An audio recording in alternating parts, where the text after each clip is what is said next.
नमस्ते आप सभी को। मैं अयाना अग्रवाल आशा करती हूँ कि आप सभी कुशल मंगल होंगे।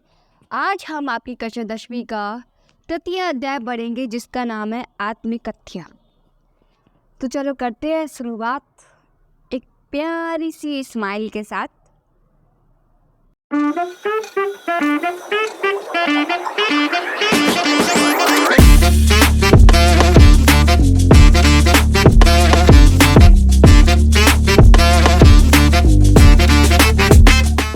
सर्वप्रथम हम आपके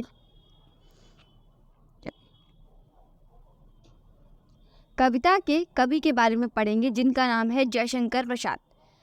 जैसा कि आपको विदित होगा, जयशंकर प्रसाद को हम छायावादी युग के रचयिता के नाम से जाने जाते हैं। इन्होंने छायावाद में ढेर सारी कविताओं को लिखा। इनको एक प्रेमी कवि के रूप में स्वीकार किया जाता है। तो चलो जानते हैं सर्वप्रथम जयशंकर जी प्रसाद का जन्म के बारे में। जयशंकर प्रसाद का जन्म 1889 में हुआ था वाराणसी में, तथा इनकी शिक्षा क्वींस कॉलेज में हुई थी 8वीं तक। इनकी प्रमुख रचनाएं कविता यथार्थ, कानन कुसुम, झरना, आंसू लहर, कामायनी आदि सारे नाटक, तथा अजात शत्रु, चंद्रगुप्त और स्कंदगुप्त, ध्रुव सामिनी उपन्यास इनके थे। कंकाल, तितली, इरावती, कहानी संग्रह, आकाशदीप, आंधी, इंद्रजाल। साथ ही इनको एक बहुत ही उचित पुरस्कार से सम्मानित किया गया था जो था मंगला प्रसाद पारितोषिक। किसके लिए? कामायनी। कामायनी को जयशंकर प्रसाद की छायावादी युग की सर्वप्रथम फेमस कविताओं में से एक माना जाता है। इनकी विशेषताएं छायावादी कविता की प्रमुख स्तंभों में एक कोमलता, माधुर्य, शक्ति और ओज का साहित्य, अतिशय काल्पनिकता, सौंदर्य का सूक्ष्म चित्रण, प्रकृति प्रेम और देश प्रेम। मतलब आपके जो जयशंकर प्रसाद जी थे, इनके अंदर कोमलता का भाव कूट कूट कर भरा हुआ था। साथ ही इनके मन में माधुर्य था। मतलब जब भी किसी कहानी को लिखते थे या किसी कविता को लिखते थे तो उसमें एक प्रेम का भाव उमड़ जाता था। उसको पढ़ते ही इंसान ओत प्रोत हो जाता था। साथ ही एक शक्ति, एक अद्भुत शक्ति जो विकल्पनीय है, अकल्पनीय है, उसको महसूस करता था। इन्होंने प्रकृति प्रेमी के रूप में भी काफ़ी सारे कार्यों को किया है। साथ ही इन्हें एक देश प्रेमी के रूप में भी जाना जाता है। अर्थात इन्होंने देश के प्रति समर्पण के भाव से बहुत अच्छे कार्य किए जिनके कारण ये आज भी इस युग में सराहना है। इतिहास और दर्शन में इनकी बहुत गहरी रुचि थी और इनकी मृत्यु 1937 में हुई थी। यहीं पर आपकी जयशंकर प्रसाद जी के जीवन का चित्रण खत्म होता है। तो चलो करते हैं कविता की शुरुआत विलंब न करते हुए। सर्वप्रथम हम इसके पहले पद्य की व्याख्या करेंगे, साथ ही इसके जो जटिल जटिल मीनिंग है उनका अर्थ करने का प्रयास करेंगे। मधुप गुनगुनाकर कहा जाता कौन कहानी अपनी यहाँ, मधुप गुनगुनाकर कहा जाता कौन कहानी अपनी यहाँ, मुरझाकर गिर रही पत्तियाँ, मुरझाकर गिर रही पत्तियाँ, देखो कितनी आज घनी, कितनी आज घनी, इस गंभीर अनंत नीलिमा में आरक्ष जीवन इतिहास, यहाँ लोग करते ही रहते हैं, यहाँ लोग करते ही रहते हैं अपनी व्यंग मलिन हो पास, तब भी कहते हो कह डालूं दुर्बलता अपनी बीती, तुम सुनकर सुख पाओगे, देखोगे यहाँ गागर रीति, देखोगे यहाँ गागर रीति। तो सर्वप्रथम हम समझेंगे कि मधुप का अर्थ क्या होता है। आपके मधुप का अर्थ होता है मन रूपी भौरा। अब मन रूपी भौरे का अर्थ है कि भाई हर इंसान का अपना मन होता है। वो अपने विचारों के अनुसार अपने जीवन का आचरण विचरण, अपने जीने का तरीका, अपना व्यवहार सिर्फ अपनी सोच के अनुसार बदलता है। उसको बोलते हैं मन रूपी भौरा। नेक्स्ट आपका है अनंत नीलिमा। अनंत नीलिमा का अर्थ है अनंतहीन विस्तार, यानी कि एक ऐसी सीमा जिसका कोई पैरामीटर ही ना हो, जिसको हम डिफाइन ही ना कर सके, अनंत। नेक्स्ट आपका है व्यंगमलिन। व्यंगमलिन का अर्थ है खराब ढंग से निंदा करना, यानी कि किसी को इतना क्रिटिसाइज करना कि भाई वो बंदा इंसान अंदर से एकदम हो जाए कि इतनी बड़ी गुनाह कर दिया या इतनी बड़ी गलती कर दी तो उसको बोलते हैं व्यंग मलिन। जैसे कभी कभी देखा होगा आपने, फॉर एग्जाम्पल क्लास में अगर कोई बच्चा पढ़ने में अच्छा नहीं होता तो टीचर ना उसको इतना क्रिटिसाइज़ करते हैं, इतना क्रिटिसाइज़ करते हैं कि वो बच्चा ना अंदर से डिप्रेस्ड हो जाता है, डिप्रेशन में चला जाता है, उसको एंजाइटी वाली फीलिंग होने लगती है। तो उसी का मतलब हम समझ सकते हैं व्यंग मलिन। नेक्स्ट है आपका गागर रीति। गागर रीति का अर्थ होता है आपका खाली गड़ा। तो करते हैं आपकी शुरुआत। सर्वप्रथम हमारी जो पाठ्य पुस्तक है हमारी क्षितिज की है, इसमें आत्मकथ्य है जो हमारे जयशंकर प्रसाद के द्वारा लिखा गया है। आपकी इस पद्य के अंदर कवि जयशंकर प्रसाद जी ने भौरे के माध्यम से, यानी कि जो मनरूपी भौरा था जिसके बारे में हम विचार विमर्श कर रहे थे, उससे अपनी किताब का उल्लेख किया है। तो चलो करते हैं इसकी व्याख्या। मनरूपी भौरा गुनगुनाते हुए यहाँ अपनी कौन सी कहानी कह जाता है कि आज इतनी सारी घनी पत्तियाँ मुरझाकर गिर रही हैं। कवि के कहने का आशय यहाँ है कि आज उसके मन में कुछ ऐसी पुरानी स्मृतियाँ आने लगी है जिसका उसका हृदय अत्यधिक दुख का अनुभव कर रहा है। मतलब जैसे आपकी जो जयशंकर प्रसाद थे, इन्होंने जितनी भी कहानियाँ लिखी है सब अपनी प्रेमिका के ऊपर लिखी है। तो ऐसे ही एक दिन बैठे होते हैं, बैठे बैठे इनके माइंड में कुछ थॉट्स चलने लगते हैं और जैसे ही थॉट्स चलते हैं ना अपने ये पास्ट टाइम में चले जाते हैं। और पास्ट टाइम में जाने के बाद इनकी माइंड में जितनी भी मेमोरीज होती है, जो मेमोरीज का बंडल होता है, मेमोरेंडा बोलते हैं जिसको, चलने लगता है और ये अपनी प्रेमिका को इतना याद करने लगते हैं कि याद करने के बाद इनका मन एकदम व्यथित और दुख से भर जाता है। कवि कहता है कि मैं इस अंतहीन विस्तार में जीवन को ऐसी अनगिनत घटनाएं हैं जो बुरी तरीके से निंदा करती हुई मेरी हंसी उड़ाया करती है, अर्थात मेरा उपास किया करती है या मेरा मजाक बनाया करती है। मतलब कभी बोलता है कि मेरे से जीवन में बहुत सारी गलती हुई। भाई हर इंसान अपनी लाइफ में कभी ना कभी कोई ना कोई गलती करता है। तो ऐसी आपकी कवि थी जयशंकर प्रसाद, भाई उनसे भी बहुत बड़ी गलती हुई है। तो उनकी जो गलती है, उनकी जो अनगिनत घटनाएं हैं, उनकी कोई ना कोई बुरी तरीके से निंदा करते हुए उपहास बनाता है, उनको क्रिटिसाइज करता है, उनको टॉन्ट मारता है। ये सारी चीज़ें उनको अंदर से जीने नहीं देती। इसी के ऊपर ये कविता लिखते हैं। नेक्स्ट पढ़ते हैं। कवि अपने मित्रों को संबोधित करते हुए कहता है कि मेरे जीवन की तरह इस विषाद युक्त होने के बाद भी तुम जानकर कह रहे होगे कि मैं अपनी बीती हुई दुर्बलता की बातें कह दूं। कैसे कह दूं? कैसे? हाउ? संभव है कि तुम्हें मेरी जीवन की कथा को सुनकर सुख मिलेगा। मतलब कभी बोलते हैं कि लगता है कि पॉसिबिलिटी भी हो सकती है कि अगर आप मेरे जीवन की कथा को सुनोगे तो आपको सुख मिलेगा। सुख का रस होता है ना कि अपने अंदर किसी के दुख को सुनते हैं तो अंदर से मन गदगदाता है, मन फूलने लगता है, खुशी का एहसास होने लगता है। तो सेम चीज़ आपकी कवि कहते हैं, आपको मन में रस की सहानुभूति होगी, परंतु ये कवि के जीवन की सुख प्राप्ति को दृष्टि से खाली कर रहा है। बोलते हैं ना, देखोगे यहाँ गागर रीति। मतलब देखा जाए तो कवि की ज़िंदगी में बहुत सारे अच्छे पल हैं, अच्छे मेमोरेंडा है जो उसने अपनी प्रेमिका के साथ बिताए। लेकिन जब अब उसकी प्रेमिका नहीं रही तो उसके जीवन में बहुत सारा दुख भर गया। दुख के कारण उसका मन व्यतीत हो गया। तो ये सारी चीज़ें वो अपने मित्रों को संबोधित करते हुए कहता है। तो वो अपने मित्रों को बोलता है, लगता है इसकी संभावना है कि आप मेरे दुखों को सुनकर बहुत ज़्यादा खुश हो जाएंगे, आपके मन में गदगदाहट उठेगी, लेकिन ये मेरी खाली बीती हुई जीवन की एक कथा है। नेक्स्ट आपका है, किंतु कहीं ऐसा ना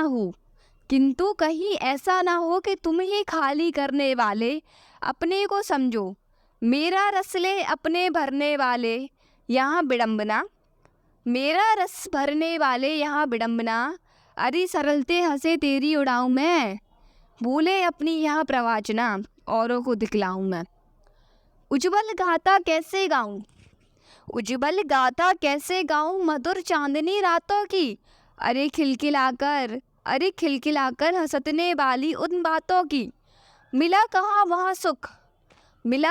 वहाँ सुख जो मैंने स्वप्न में देखकर जाग गया। हाय, मिला कहाँ वहाँ सुख जो मैं स्वप्न में देखकर जाग गया। आलिंगन में आते आते मुस्कुराकर जो भाग गया। हाय, मुस्कुराकर जो भाग गया। अब समझेंगे सर्वप्रथम कि प्रवंचना का अर्थ क्या होता है। प्रवंचना का अर्थ होता है धोखा। वहीं आपके आडंबर का मतलब होता है दिखावा या छल कपट। और मुसक्या का अर्थ होता है मुस्कुराकर।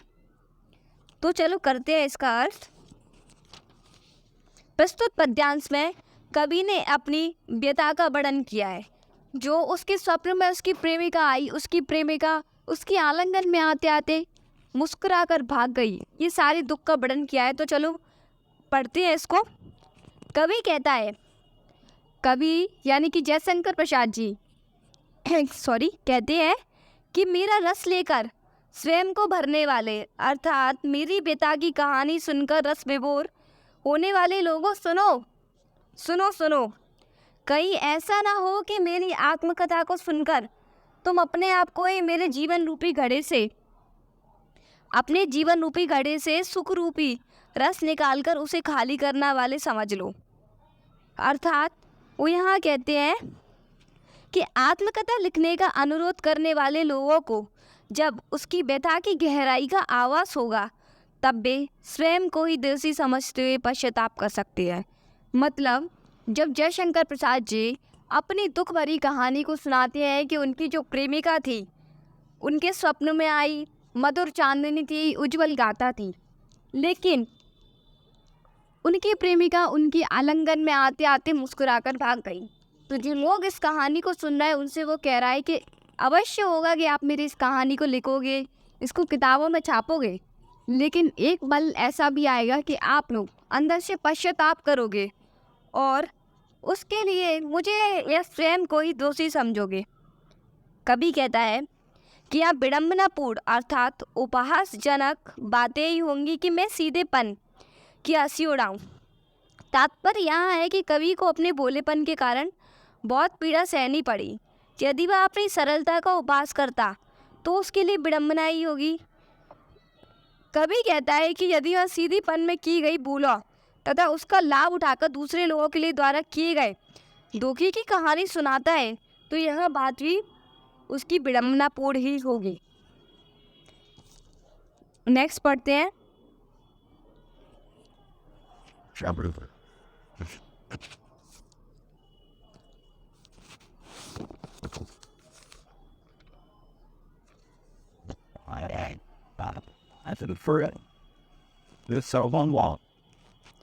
जिसके अरुण कपोलों की मतवाली सुंदर छाया में अनुरागनी ऊषा लेती थी निज सुहाग मधुमाया में, उसकी स्मृति पते भरी ताके पतक की पंता की, सीवन को उधेड़ कर देखो क्या मोरी कथा की।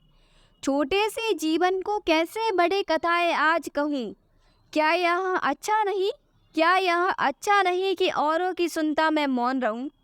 सुनकर क्या तुम भला करोगी मेरी बोली आत्मकथा। अभी समय भी नहीं तकी सोई मौन व्यथा। हाय, कितने दुख दर्द वाली कहानी लिखी है हमारे जयशंकर प्रसाद जी ने। तो सर्वप्रथम हम इसके जटिल शब्दार्थों के अर्थ को समझ लेते हैं। अरुण कपोल का अर्थ होता है लाल गाल। जैसे होते हैं ना किसी लड़की की जब वो हंसती है तो उसकी गाल लाल लाल हो जाती है, उसकी गालों पर एक लालिमा सी छा जाती है, प्यारी सी मोहक सी। अरोगनी उषा का अर्थ होता है प्रेम भरी भोर। स्मृति पाते का अर्थ है स्मृति रूपी अम्बल। और पंथा का अर्थ है रास्ता और कंथा का अर्थ है अंतमन। तो चलो समझते हैं इसका अर्थ। इसमें आपके जयशंकर प्रसाद जी ने अपनी प्रेयसी के सौंदर्य का वर्णन किया है। मतलब उन्होंने बताया है कि जो उनकी प्रेमिका थी वो कितनी सुंदर थी, उसके लाल लाल कपोल। तो चलो पढ़ते हैं। लाल गालों की सुंदर उन्मत्त छाया में प्रेम भरी भोर मृदुल अनुराग से परिपूर्ण अपनी स्वभावगत प्राप्त करती थी। उस दिव्य सौंदर्य को स्मृति की अब मुझे थके हुए यात्री को राह का समाल बनी हुई। कभी अपने मित्रों से कहता है कि तुम मेरे अंतर्मन को खोलकर स्मृति को इस प्रकार से देखना चाहते हो जैसे गुदड़ी की सिलाई उधेड़कर उसके अंदर सिले कपड़े के टुकड़े को अलग अलग करके दिखाया है। मतलब अपने जो जयशंकर प्रसाद होते हैं जब अपने प्रेमिका के बिछड़ने के दुख को अपने दोस्तों के साथ बांटते हैं। भाई दोस्त होते हैं आपस में अपनी प्रॉब्लम शेयर करके अच्छा मन लगता है। तो वैसे ही जयशंकर प्रसाद अपने दुखों को बांट रहे होते हैं, तो अपने दोस्तों को बोलते हैं कि तुम मेरे मन को उस तरह उधेड़ रहे हो जैसे किसी तकिए में कपड़े को घुसेड़ा गया हो। नेक्स्ट पढ़ते हैं, क्या लिखते हैं। भाव यहाँ है कि कवि के जीवन में अनुराग भरे ऐसे सौभाग्यशाली क्षण भी आ जाए जो भोर की लालिमा से भी सुंदर, उन्मत्त और प्रेम से परिपूर्ण है। उन मधुर भावों की याद के सहारे कवि अपनी वेदना भरी जीवन यात्रा में आगे बढ़ते चला जा रहा है। उस स्मृति को अपने अपने अंतर मन में सजो कर रखा है। यह प्रश्न करता है कि अंतर मन में छिपी हुई मेरी मधुर स्मृति को तुम क्या देखना चाहोगे भाई। वो अपने दोस्तों को बोलता है कि तुम मेरे मन को एकदम तकिए की तरह उधेड़ रहे हो, तकिए की तरह उसे खेल रहे हो, लेकिन भाई मैं तो अपने जीवन में आगे बढ़ता जा रहा हूँ, तो तुम्हें इससे क्या लाभ मिलेगा, तुम्हें इससे किस सुख की प्राप्ति होगी, तुम क्यों मेरे मन को इतना उत्कंठा पहुँचा रहे हो। मेरा मन जैसा है उसे वैसा ही रहने दो, मेरे मन को और ना उधेड़ो। मेरे जीवन में वैसे ही काफ़ी सारे दुख हैं, मुझे और दुख ना दो, मुझे और दुख ना दो। नेक्स्ट, यूं ही नहीं मिलती राही को मंजिल, यूं ही नहीं मिलती राही को मंजिल, एक जुनून सा दिल में जगाना होता है। पूछा चिड़िया से कैसे बनाया, आशियाना बोली भरनी पड़ती है उड़ान बार बार, तिनका तिनका उठाना पड़ता है। हाय हाय, मतलब भाई ज़िंदगी में जब तक आप मेहनत नहीं करोगे तब तक आपको अपनी लक्ष्य की प्राप्ति नहीं होगी। एक दिमाग में एक शब्द को ठान लो, वो है मेहनत। मेहनत मेहनत मेहनत, hard work and smart work both are the keys of your success. तो अगर ज़िंदगी में कुछ पाना है, कुछ हासिल करना है, तो बस लग जाओ, ना समय देखो ना जगह देखो, बस मेहनत करते रहो। और आपकी ये मेहनत है ना, आपको उस दिन इतना आगे पहुंचा देगी, इतना आगे पहुंचा देगी कि कोई आपको रोकना तो दूर, रोकने के बारे में सोच भी नहीं सकता। बस मेहनत करते रहो। अगर लोगों का मुंह बंद कराना है और खुद को किसी मंजिल पे पहुंचाना है, तो वो आप कर सकते हो सिर्फ मेहनत से। मेहनत 4 अक्षर का शब्द है, लेकिन ज़िंदगी में बना देता है। तो क्या करना है, मेहनत। क्योंकि एक चिड़िया होती है ना, तिनके तिनके से अपने घर को बनाती है, और तिनके तिनके से घर को बनाकर उसको इतना मजबूत बना देती है, इतना मजबूत बना देती है कि कितने भी आंधी, कितने भी तूफान आए, उसके घर को उखाड़ नहीं पाते। तो ये होता है उसकी मेहनत से। तो अगर आप मेहनत करोगे ज़िंदगी में, तो सब कुछ आसान लगेगा, सब कुछ संभव लगेगा। देखने के लिए धन्यवाद। मैं आशा करती हूँ आपका दिन अच्छा जाए। मैं आशा करती हूँ कि आपको सारी कंसेप्ट समझ आए। अगर आपको समझ आए तो लाइक करो, सब्सक्राइब करो। Thank you. फिर मिलते हैं नेक्स्ट वीडियो में।